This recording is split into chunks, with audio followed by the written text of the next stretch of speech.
Carl Jha. Carl, man, thank you for joining me, man. I always appreciate the conversations with you. We're going to get into the APEC Summit with China and the conversation that took place between Joe Biden and China on the sidelines. But just to introduce you, Carl Jha is host of Silk and Steel podcast, focused on China and surrounding regions and their history, culture, and politics. You can follow Carl on Twitter at Carl Jha, and you can follow his podcast on Twitter. I'm sorry. Yeah, on Twitter, Carl Jha, and follow the podcast on Twitter at Steel Silk In, and subscribe and support their podcast on Patreon at Silk and Steel. Carl, man, thank you for joining me. How you doing this morning? You doing all right? I'm doing great. Well, it's actually my evening time. We're flipped. We're 13 hours apart. So we are indeed 13 hours apart. I'm sorry. I always get that wrong when I bring people on this American-centric point of view. But no, man, thank you for joining me. I do appreciate it. I saw that Joe Biden. Now, I want to show you this. This is where we are today with our president. It is not the most glorious thing in the world. It's kind of humiliating, actually, when you think about it. But the leader of the free world gets ignored in a photo shoot. And apparently he gets there late, and everyone just leaves. Look at this. This is astonishing. So this is C-SPAN. Left to the left of the palm tree. All of the leaders, they take a picture. But they took it. Biden's not here. Yep. And what you hear is all of these reporters screaming, and they're effectively saying, wait a minute, the leader of the free world is not there yet. The leader of the free world is not there. And instead of them waiting, they just mosey on and leave. That's where we are today. They don't even wait for the president of the US to show up to a photo shoot of world leaders at the G20. Carl, are we looking at a changeover in the way that the world considers US leadership? I've never seen a situation like this. I mean, they are literally leaving a photo shoot that is supposed to be of all the world leaders, and they didn't wait or even seem to care that Joe Biden was not there. That's just astonishing. To be honest, Jamal, I don't think Joe Biden even knows. I don't think Joe Biden himself even knows. I have never seen anything like this. There's Xi Jinping. We saw MBS. He's back there. And the reporter is like screaming. They're like, wait a minute. The president is not there. The president is not there. And they just mosey on along. Just astonishing stuff. The president hasn't been there for a long time, Jamar. And it's true. It's been a walking zombie for 4 years, and now he's a walking zombie on his way out. Who cares? Lame duck. And I mean, it gets even more ridiculous because this at the recent meeting in APEC meeting in Peru, China just inaugurated a $3.5 billion mega port that will be China's logistic hub for all of South America. It will shave the shipping from Brazil to Shanghai by 15 days. This is a big deal. And then not to be outdone, we have Tony Blinken the next day delivering a speech where he said the U.S. will pledge support to build a passenger railway line for Lima, the capital of Peru. Sounds good, right? Sounds really good until you dig into the details. And then you realize what he's really talking about is the Caltrans has just recently electrified their lines. So they have a bunch of obsolete old diesel engine rail cars they need to get rid of. So they sold them to Peru for $6 million. So this is what Blinken is billing as a win. I mean, how does that even compare to what China has done? I mean, we're talking about magnitude differences here. First of all, U.S. did not help Lima build a rail line. They just sold a bunch of old, obsolete rail cars for $6 million. And then China China built this 3.5 billion megaport and $1 billion of investment on top of it. It does not, that will transform the whole landscape of how commerce is done in in South America. Yeah. US is a joke right now. I mean, when they do things like this, why should anyone even pay attention what Biden is doing when he himself doesn't even know what he's What's doing? wild about that? I saw Blinken's response, and I thought the exact same thing. Megaport. I mean, it's hard to get across how big this port is, and it basically allows China to ingratiate itself to South America. It makes this major allowance of trade relationships between South America and China. And what's wild about it too, China apparently has also allowed tariff-free goods to be imported into China from countries that are low economic yield countries. And again, this is massive. If you're talking about Africa or even places in South America that don't necessarily have a huge amount of trade, well, this is going to boost it significantly. And this port is going to be a gateway to doing so. And yeah, I saw Blinken's thing and I thought of it the same way. It's like China says, here's this mega port that we're releasing. And Blinken comes out, hey, we're also doing stuff in South America. Here's our thing that we're doing in South America. Okay, man, those things don't really compete with one another, but fair enough if that's what you need to do in order to not look bad. All of this is a weird face-saving mechanism that didn't really even need to take place. So what? China has made a major mega port and it's working with Peru and South America. Okay, great. Why do you need to add 2 cents into this to make it look like you're doing something too? Like, it comes across looking weak, not strong. And it doesn't come across as if you're saving face. It comes across as if somebody has done something great and you're yapping in the corner that you are also doing big stuff on the sidelines. It just comes across poorly, as opposed to just saying, yeah, China did a megaport. Good job. It's just weird. It's insecure. It's very strange. I mean, that has been the U.S. government for the past decades. They repeatedly say we gotta forward deploy our military posture in East Asia to reinforce our credibility. We gotta show our strength. Look, if you're a really strong person, if you're Mike Tyson, you don't need to go around the world announce people how great you are. You don't need to go flex in front of every camera. Everyone know, oh my God, you're a great Mike Tyson. You don't need to even advertise yourself. It's bizarre. It's like, I'm trying to think of a really good analogy. It's like somebody comes out and they do something big, whatever it is. I cured cancer. And then you have somebody else who's also in the field of medicine, very insecure, saying, yeah, but, we were able to infect mice with this bacteria. Aren't you also happy? And it's like, okay, dude, you don't need to tell me that. The guy that cured cancer. Give him his props. You don't need to necessarily try to chime in about something that you also did that doesn't quite compare because you're insecure about the fact that this guy was able to do something big. It's that part. It's these weird face-saving maneuvers that don't really save face, and if anything, highlight the fact that you've been somewhat outdone on this issue. What is this port in Peru going to mean for trade between China and South America? Because I would imagine the U.S. is going to feel some kind of way about it. And you would be shocked at some of the reporting here. Some of the reporting came out, it says something like China builds a base in the US's backyard. As if Peru belongs to America.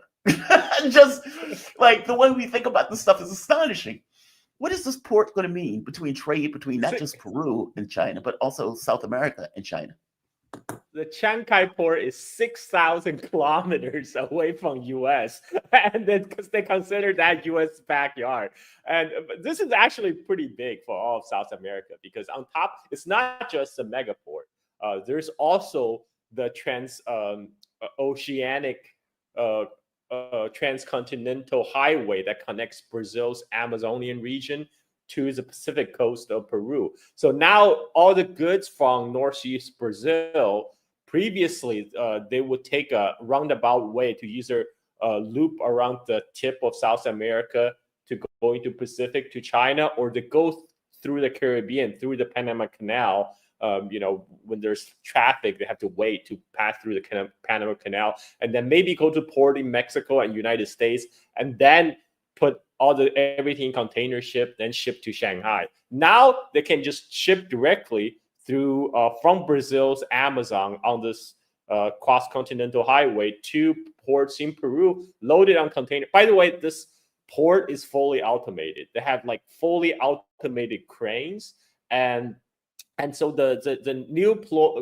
Peruvian employee who got hired by the port authority, all they got to do is just sit in the air control room, work on through remote control of the whole port operation through the 5G network built by Huawei.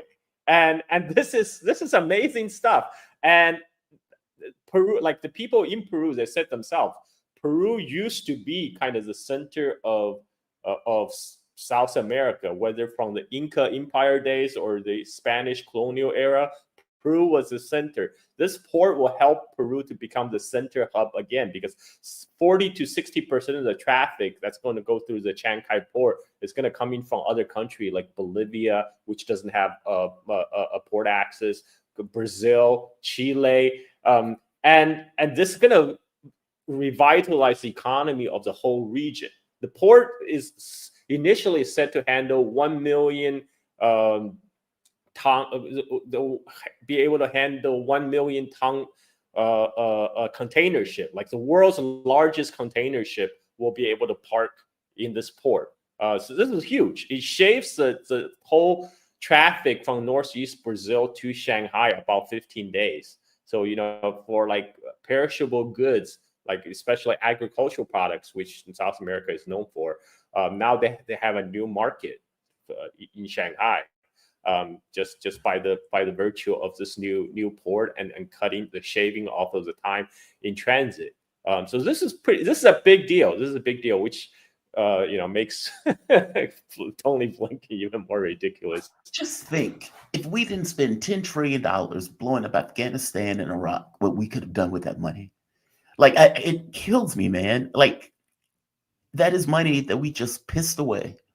And China is building megaports and infrastructure around the globe. I mean, it's not just here, it's also in Africa, where they've built all of this infrastructure and everything else, ingratiating themselves into those countries, not in a war way, but in an infrastructure, in a, you know, we're building things way. I mean, it's just, God, I hate the way we use our resources. And I would imagine this also adds into the whole BRICS issue, right? I mean, whether it's the Shanghai Cooperation Organization, the Belt and Road, they are creating pathways for their goods to get from point A to point B that cuts costs and makes it easier for those goods to move from point A to point B. I mean, this is not just a random thing. They're doing this with this notion of getting closer to these various countries around the globe. And it just so happened that Brazil is part of BRICS. And it just so happens that China is part of BRICS. And it just so happened that Brazil is in South America, and this port is opening in South America. I don't think it's random. I guess my point is, one of the interesting things about the European Union is that all of them are closely linked, meaning all of those countries are right beside each other. So it makes common sense for them to kind of work together. Same thing with America, Canada, and Mexico. Again, it makes sense. All of them are on the same continent, etc. The weirdness with BRICS was that these countries were spaced all around the world. Iran, Saudi Arabia, and then you get Brazil, South Africa, China, Russia. And so it's like, okay, well, all of these countries are so far apart, they're going to have different, let's say, spheres of influence and different things that they need. How does this work? Okay, and I think this port shows how it works. We are going to link all of these countries together by air, sea, and land routes. We're going to make this work. We're going to be working together in coordination with one another. And I would put to you that this port is one of the ways of doing that. Correct me if I'm wrong on this. I mean, I would imagine this had to be one of the things they were concerned about. Okay, we're far apart. How are we going to make this work in regards to trade? And basically, how are we going to be in close association, even though our geographical landmasses are far apart? And I guess this port is one of the answers to that question. But correct me if I'm wrong on that. Well, first of all, BRICS is not a regional like a forum anymore. It's not like NAFTA, which is just North America. BRICS is now like all global. And what made BRICS is possible is actually U.S. interventionist foreign policy, because U.S. for the past decade has been sabotaging all the international institutions and forums that U.S. itself had helped to build after World War II. U.S. basically neutered UN. Like they kind of veto everything that criticized Israel. That they're rejecting the international court ruling on Israel. So all these international institutions that U.S. itself helped to build, now they're jettisoning it because they feel, okay, this no longer suit our needs, so it doesn't apply to us. The rule-based international order is for you, not for me. And this is why people are seeking alternatives. This is why people are turning to BRICS. And what China's Belt and Road Initiative is designed to do is build more interconnectivity all across the globe. U.S. positioned this way as, China is expanding its influence. Well, of course, every nation is trying to do the same, except U.S. do it through bombing and China do it through trade. And U.S. bombs, China builds almost became a cliche. It's a meme now. And this is why China were able to do it successfully, is because people want ports, people want roads, people want infrastructure. Right. And this is what China's proposed as a win-win solution. Go ahead. No, please continue. Oh. Yeah, I mean, BRICS originally came about as an acronym coined by Goldman Sachs to describe like emerging economy. It was like a gimmick for stock market, but it became a reality because of the U.S. foreign policy. It drove Russia and China and Iran together, and at the same time, China is powering the growth of a lot of the emerging economies like Brazil, like South Africa, because China is importing a lot. Many of these countries are commodity producers, and China imports a lot of commodities. Right. And Brazil in particular, because United States used to be one of the largest exporter of agricultural products, especially corn and soybean, to China.